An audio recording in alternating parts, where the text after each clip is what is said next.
Nomad Podcast. Hey guys, welcome back to another episode from Nomad Podcast. And today I'm here at Plan B, the conference. It's amazing. I mean, I can actually show you around here. That's the tent. That's me here. And today's episode, I had Phil joining me, and Phil is a great guy. I mean, I and Phil, we talked a lot together, and we always said, let's do a podcast one, and we never did. And I said, today, I saw him, I said, let's do it right here, right now, at the conference. So, we did it, and I hope you enjoyed the episode. Have fun, stay curious, and buy some Bitcoin. So with that, hello, people. Welcome to Nomad Podcast, live from BTC Park, Plan B, Lugano. So, Phil, thanks for joining me today. Thanks a lot for having me. So Phil, what's your rabbit hole story? How did you get into Bitcoin? And It's been a long story in the meanwhile. So I founded my own startup, a fintech company in 2014. It was a traditional finance, a peer-to-peer platform. And then at the startup conference, I saw a presentation of Niklas Nikolaisen, the founder of Bitcoin Swiss, and he explained this whole the competition amongst different currencies. And I found that very interesting because I studied finance and banking, and I was always intrigued by Austrian economics. So I was like, okay, this sounds exciting. And then from 2016, I invested in a couple of crypto coins without doing any research, basically. And then I basically went through the whole ICO bubble in 2017. A lot of, well, it looked like in the first place like a lot of good investments, and then I lost a lot in 2018. And then I figured, okay, so let's look into that whole thing. And then I realized, okay, there's only one. There's only one thing that really matters, and that's Bitcoin. And then 2018, 2019, I looked a lot into the technology, started to understand it better, started to understand how it works. And then from 2020, there were the COVID lockdowns, and that was basically then where everything clicked, and the different puzzle pieces fell into place with like politics, macroeconomics, and then I looked more into that space. And then 3 years ago, I started writing a newsletter. A lot of combination to politics and macroeconomics, less so the technical aspects of it. I also would say I'm not the expert to talk to when it comes to the technical things. There are, especially here, there are many very competent people to ask. So I wrote about that for 3 years, and then since the beginning of this year, I'm back into my entrepreneurial journey and founded a Bitcoin company. okay, cool. What's the name of the company? It's called Berglinde for the German speaking. Yeah. Okay, Berglinde. Yeah, exactly. Actually, it sounds Italian more than German, to be honest. Really? Is that true? Yeah, it sounds Italian, but okay. Yeah. So I want to focus on something that I think is interesting, the Bitcoin Association that you mentioned in a article. Yes. What's that about? So the Bitcoin Association is it's a very, let's say, it's a very meaningful, a very interesting association. It was the first association worldwide, actually. It was founded in 2013. And it was super important in my own Bitcoin journey. Like back in the days, they had a lot of great speakers. Like they got Andreas Antonopoulos, they got Adam Beck and the likes to Zurich, and massive events. And they did a lot for educating the population, and amongst them also myself. And unfortunately, in the last couple of years, there was a lot of turmoil. Like it was pretty dysfunctional. There were some discussions about that. We don't have to go into detail here on like what does it stand for. And long story short, the board didn't work. Nothing really got through. Nothing happened. And so now, luckily, they decided to turn the whole thing around and basically replace the whole board. Without like, we don't have to go into specific like either details, or names, but I think that was the right decision, just in general, to kind of give the association a reason or a chance for a new start. And so yeah, I was approached if that would be something for me, and as I said, it still is a very meaningful association to me. There are a lot of opportunities. I mean, in Switzerland we have many different grassroots communities in all sorts of areas in Switzerland, which is phenomenal. I really like that. But what is lacking is something that is kind of coordinating the whole thing, and then also one voice towards politics, towards the public, because we can always say I mean, Bitcoin doesn't need us. That's for sure. We Yeah. need Bitcoin. That's anyway a given.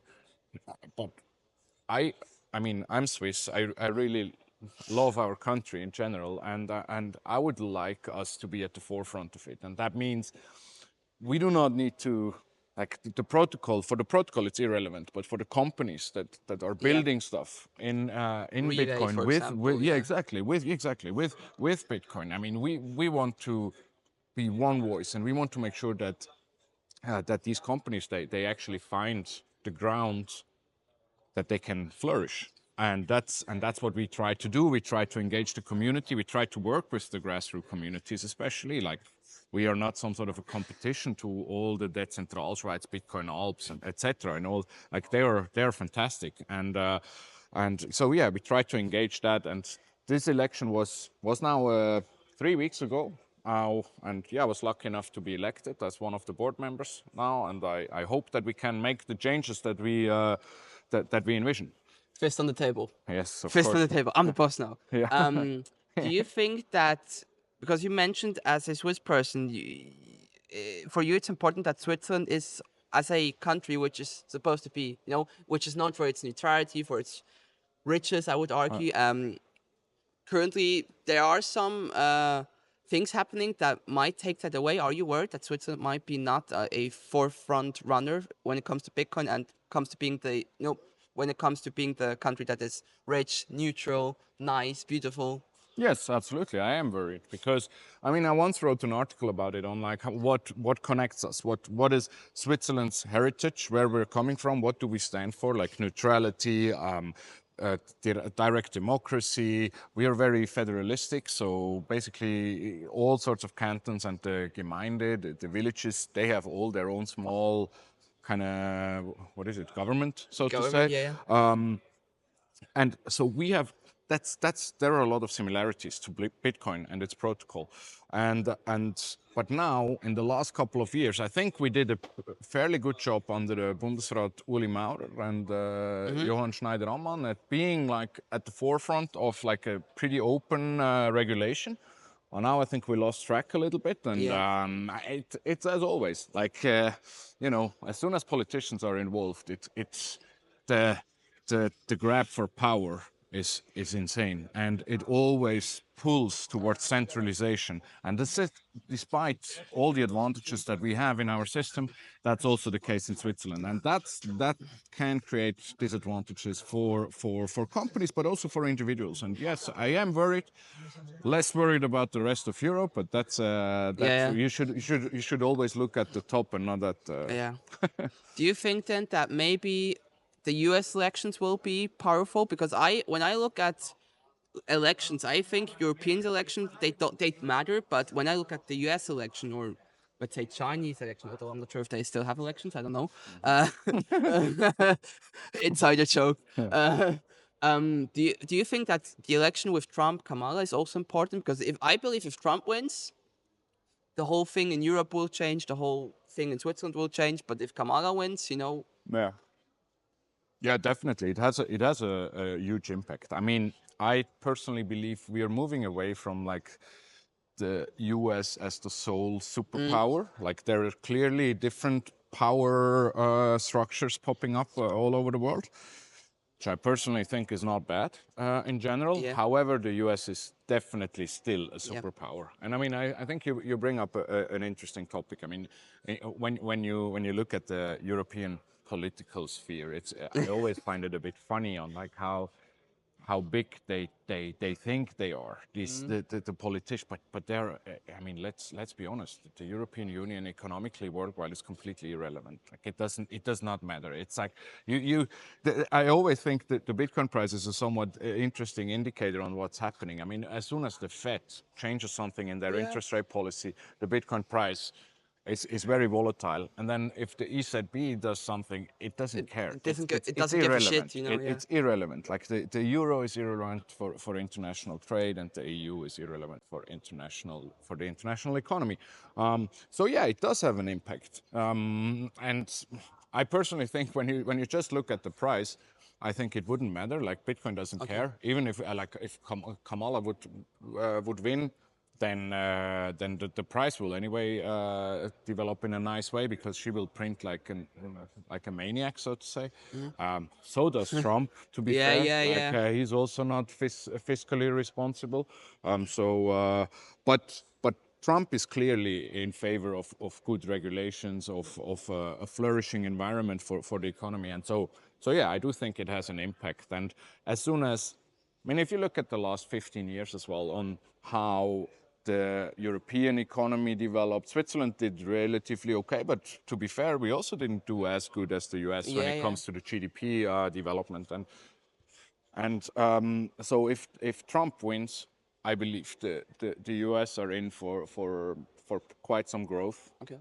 generally GDP wise. And hopefully in Switzerland, I do think we have a chance to well to hop on that bandwagon, and I try to do my little tiny little part in that. Yeah, even if it's little, it's still a part in it. Well, it's funny. I was in the US a couple of weeks. No, actually, 4 days ago. I arrived. So when you watching this, guys, 4 days ago. No, when you're watching this, wait, now I need to. So while we're here at BTC at Plan B, it was 4 days ago. But when you watch it, was like a week ago or 2 weeks ago. I was in the US. I was in California, and then we went to Hawaii, and then we went back to California. Then to Europe. And in California and Hawaii, it was so funny when you paid by card or even debit card, you had to give your card and then sign it. No pin. They just And took your still, card and yeah, very And old I'm school. always thinking, well, the US is a superpower, but they don't have like square like we have in Europe. That's why I always think that in Europe, I would argue we're more advanced when it comes to technology than the US. But it's a like 50-50 thing for I me. would say, like, I have a bit of a different opinion there because the US is a fascinating country in that sense Yeah. that it's so different. Like like we were in Florida in January this year. We traveled from Florida to Texas for Okay. 6 weeks. And you see the most amazing things, like in Miami, we had these delivery robots on the Oh yeah, street, true. like these Also, autonomous delivery robots, that like things that we have never seen. And then you yeah, yeah. travel like 2, 3, 400 kilometers up north, and then it's as you said. Then you have basically have the checks still, which is so it's so interesting. But when you look at the US, I mean, I had a pretty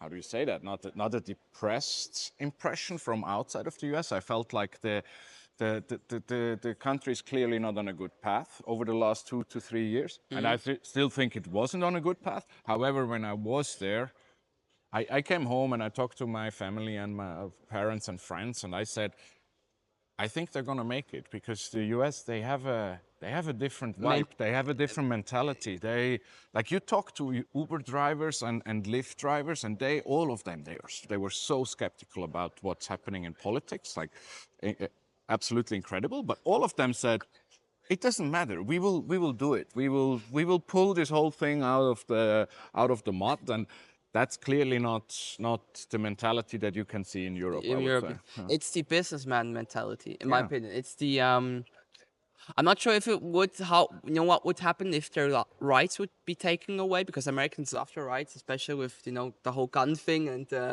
and the First Amendment. But when I was in California, I talked to a few influencers, you could say, because they looked like influencers. I'm not sure if they were, but they were always like, yeah, let's take it easy. I don't give a damn what they say. I just live my life. And if you live in Hawaii, on Hawaii, or in California, like you have a beautiful life, Yeah, of course. because it's always sunny, right? I Well, in hope so. Europe, sometimes it's cloudy and rainy. So, but Phil, I have a last question for you because I'm gonna end this episode soon.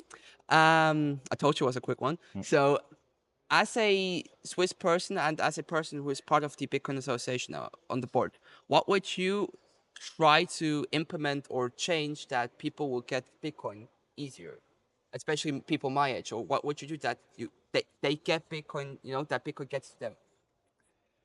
Yeah, so so I'm in favor, and I'm a big fan of of capitalism and free markets. Oh, thank God. So Yeah. so Me as well. so of course, and I honestly think that's a job of companies in general. So companies have to make it so easy, and I think especially a lot of Bitcoin companies still have a long way to go when it comes to UX and user friendliness and these kind of things.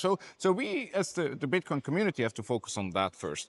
And when it comes to politics, I mean, I do think there were some tendencies in the past, especially from FINMA, the financial Yeah, yeah. regulator, on limiting things that were not necessary and kind of try to put everything that is happening into like a dark criminal area, like especially when you see like the regulation that came out that Relay was Yeah. affected by.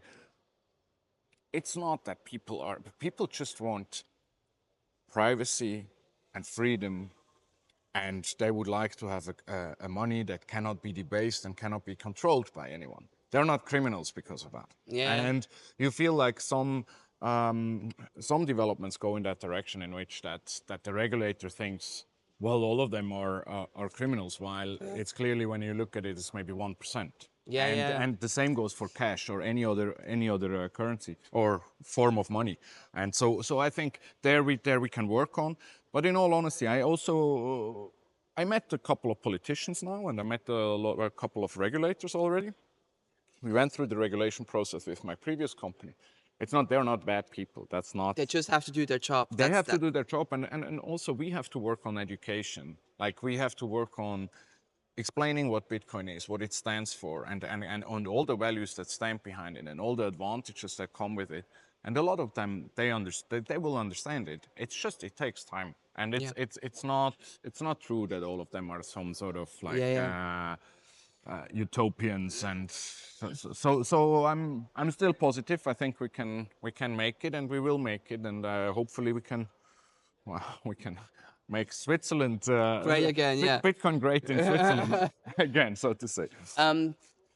Maybe also on the thought of regulations, I'm not sure if you heard it, AMLA, the Anti-Money Laundering Authority or Act, whatever it was called. I am seriously worried there because we always talk about CBDCs, but AMLA for me is like the first step to a CBDC because they can track you, they can track your transactions. I mean, I even read it for myself.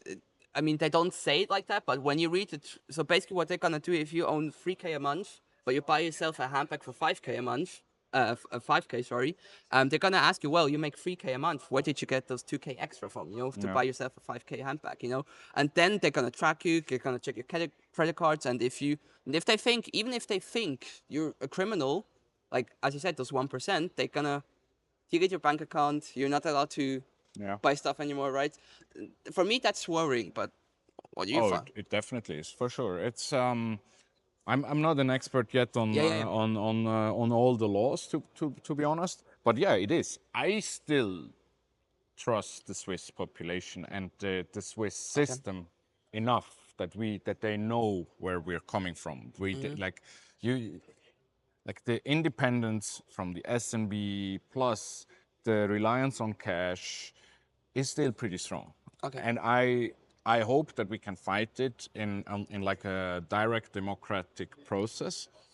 We will see how that goes. Yeah. I'm a bit more worried in some European countries, and there is a stronger tendency towards authorities that's like in some countries, like just up north, and also a bit to the west in France and in Germany. I think the history is not that strong with amongst the population that they say we fight the authorities, while in Switzerland it's pretty strong. And I somehow still, even though there are every now and then there are examples where it goes in the other direction, but I'm still positive, and I think we can make it with just fundamental argumentation and facts. I mean, we can do the referendum, right? Some countries can't do that. Like Germany can't do it. I mean, if a law is passed in Germany, you're fucked. So Exactly. We can do that now. But yeah, thank you for doing this with me. I hope you have a great day. But one more question before we're gonna end this. Yes. Do you have social media? So X, I do. LinkedIn, what can people find I'm you? on X. You can find me under my name, Phil Lojacono. I'm also on LinkedIn. Feel free to drop me a message, ask questions, and looking forward to connecting. Okay. Thank you very much, Thank you. Hannes. Thank you.